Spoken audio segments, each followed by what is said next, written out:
सकाळी सकाळी हे दृश्य बघितल्यावर चेहऱ्यावरचा आनंद काही वेगळाच असतो. पण त्यानंतर येणारं टेन्शन म्हणजे कपड्यांचं. कारण अंघोळीला जायच्या आधी एवढं टेन्शन येतं, कोणते कपडे घालू आणि कोणते नको हेच कळत नाही मला.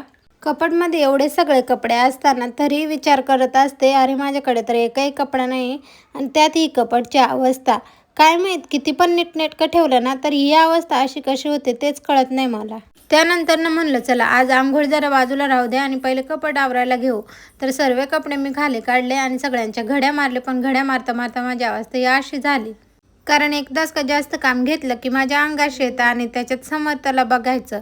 आता असो, मी सगळं कपाट व्यवस्थित आवरून नंतर पाणी ठेवायला गेले. चूल पेटवली आणि पाणी ठेवून दिलं. पाणी तापता तापता समर्थचे कपडे धुवायचे होते. म्हणलं चला आधी तेच धुवून घेऊ. तर आजच्यासाठी एवढंच होतं. व्हिडिओ आवडले असेल तर लाईक करा, माझ्या चॅनलला सबस्क्राईब करा आणि कमेंट करायला विसरू नका.